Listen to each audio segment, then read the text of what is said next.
In Uncanny X-Men Disassembled Director's Edition, Jamie Madrox is confronting Jean Grey as he's desperately trying to find Kitty Pryde for reasons unknown. But before Jamie can get any answers, he catches two claws to the back of the head in the form of X-23.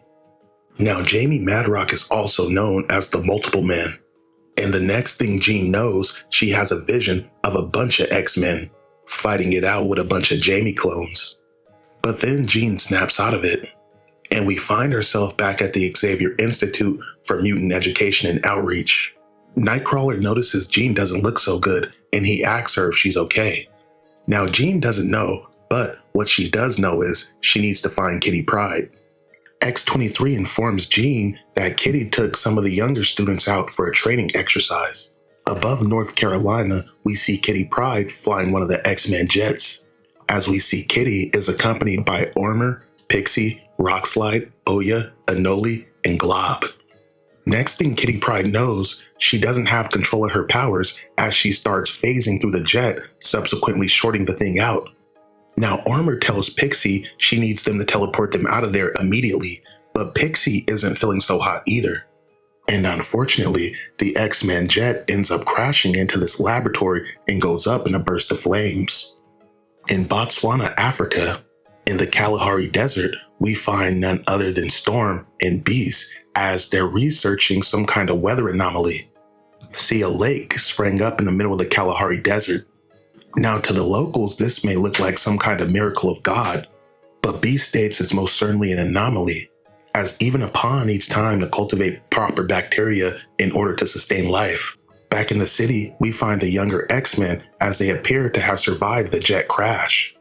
But back on the ground, the kids are confronted by Forearm, Samurai, Strobe, the Dragoness, and Wildside, who they believe to be working with the Mutant Liberation Front. While some of the younger X-Men are still badly hurt, the ones that can fight power up and proceed to engage the evil mutants. As Rockslide has Forearm in a chokehold, Rockslide proceeds to question Forearm. Forearm lets Rockslide know that he's doing this because they're creating a vaccine to wipe out all mutants. Forearm tells Rockslide he's fighting on the wrong side of history.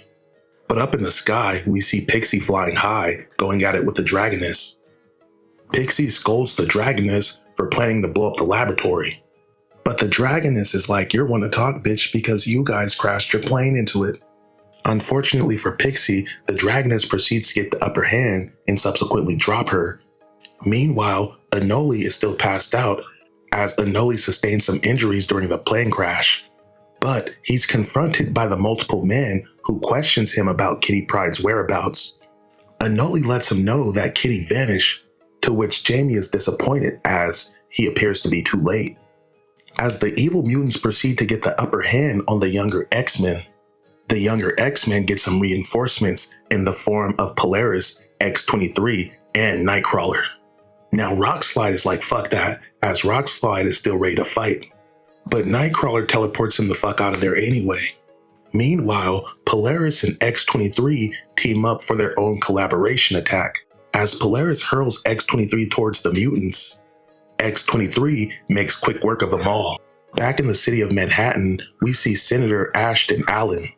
See, the senator is trying to rally the public to his side as they've created a vaccine capable of reversing the mutant genome in children. As the senator gives his speech, Jubilee and Bishop watch from the crowd below. But also watching from the crowd is Jean-Paul, Jean Grey, and Psylocke. Now the senator continues his speech and even welcomes Mistress Catherine Kitty Pryde to the stage in order to speak in opposition. But instead of Kitty, Jamie, the Multiple Man, takes the stage. Back at the Xavier Institute in the med bay, we see Beast tending to the wounds of Anoli and Oya. But as Anoli lies down, he comes to because he notices something on the TV. He notices Jamie Madrox and he tells Beast that Jamie was at the crash site.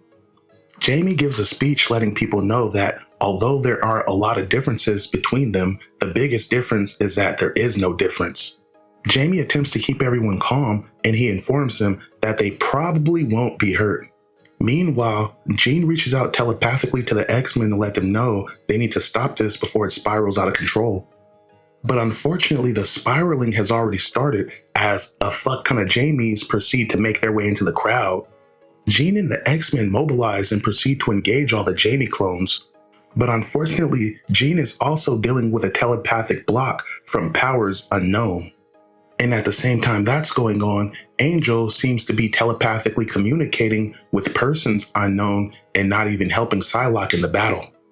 Jean and all the X-Men proceed to engage the Jamie clones while Iceman tries to put up an ice barrier to prevent Jamie from getting to the Senator. Meanwhile, as Jubilee is getting trampled, Jean makes her way over to the Senator to make sure Jamie doesn't get his hands on him. But for one, the Secret Service doesn't take kindly to Jean Grey's presence, and for two, these motherfuckers end up getting overrun anyway.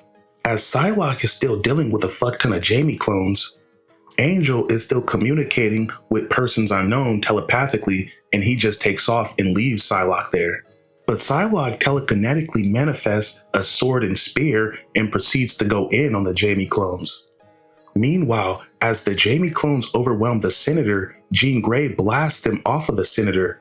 But it's seemingly no use as the Senator disappears anyway in a burst of light. And as Psylocke is fighting the Jamie clones, the rest of them are subsequently teleported away also. Elsewhere, Kitty Pryde starts to come through as she seems to be bound to a chair looking right across from the Senator. Now the Senator looks at Kitty Pryde like, what the fuck? But Kitty's like, does it look like I know? I'm strapped to a chair also. But a voice from the corner of the room tells them both to shut the fuck up. In the corner of the room, we lay eyes on Apocalypse, who has also been bound and immobilized. Now one thing becomes immediately apparent to Kitty. Whoever's behind this must be a force of nature to bring down someone like Apocalypse. To be continued.